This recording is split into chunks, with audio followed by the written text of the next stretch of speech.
ఈసారి మిస్ అయింది, next time చూసుకుందాం. ఇప్పటికే మీకు అర్థమయ్యే ఉంటుంది ఆస్కార్ అవార్డ్స్. ఆస్కార్ అవార్డ్ అనేసరికి మనకు ముందుగా గుర్తొచ్చేది ట్రిపుల్ ఆర్. సో ట్రిపుల్ ఆర్కి ఒరిజినల్ సాంగ్ కేటగిరీలో గతంలో ఆల్రెడీ అవార్డు రావడం జరిగింది, నాటు నాటు సాంగ్కి గాను. అయితే ఈసారి కూడా 2025లో కూడా తెలుగు ఆడియన్స్ ఎస్పెషల్లీ ఆ అవార్డు కోసం చాలామంది ఈగర్గానే వెయిట్ చేశారు.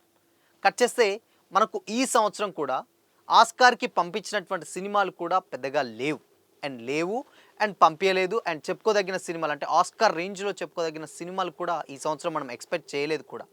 అవార్డు కూడా డెఫినెట్గా ఎవరికైనా ఎక్స్పెక్ట్ చేయలేదు. బట్ నెక్స్ట్ టైం మాత్రం డెఫినెట్గా ఉంది అని మాత్రం కొంతమంది అయితే కామెంట్ చేస్తున్నారు సోషల్ మీడియాలో.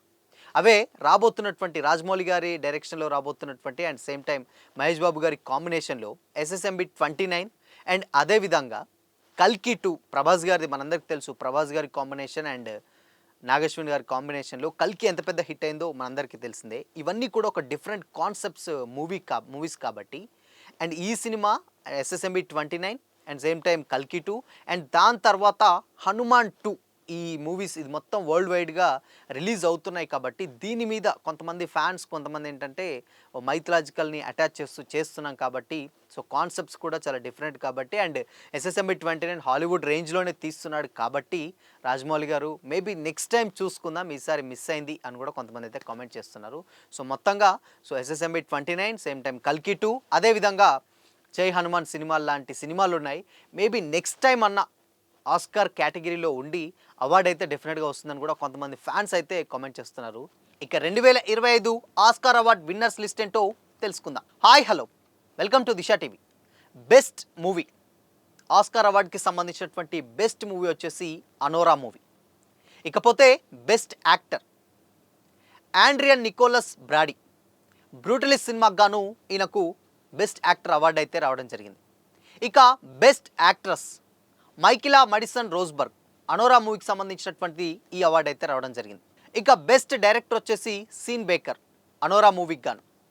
Best supporting actor Kieran Culkin a real pain సినిమాకి గాను ఈయనకి అవార్డు వచ్చింది. ఇకపోతే బెస్ట్ సపోర్టింగ్ యాక్ట్రస్ విషయానికి వచ్చినట్లయితే జోనల్తా ఎమిలియా పెరెజ్ అనే సినిమాకి గాను ఈమెకి అవార్డు అయితే రావడం జరిగింది. ఇక best cinematography Lol Crawley the Brutalist సినిమాకి గాను ఈ అవార్డు అయితే రావడం జరిగింది. బెస్ట్ అడాప్టెడ్ స్క్రీన్ ప్లే విషయానికి వచ్చినట్లయితే పీటర్ స్టాగన్ క్రాన్క్లేవ్ గారి సినిమాకి గాను ఈ అవార్డు అయితే రావడం జరిగింది. ఇక best original screenplay Sean Baker Anora. Best costume design Paul Tazewell Wicked. Best animated feature Flow. Best animated short film in the Shadow of the Cypress. Best makeup hairstyle the Substance. Best editing Sean Baker అనోరా.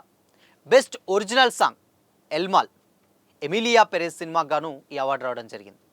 ఇకపోతే best production design Nathan Crowley Lee Sandales Wicked సినిమాకి గాను ఈ award అయితే రావడం జరిగింది. ఇకపోతే best documentary features No Other Land గాను ఈ అవార్డు అయితే రావడం జరిగింది. ఇకపోతే best documentary short film The Only Girl in the Orchestra. Best sound Dune part 2.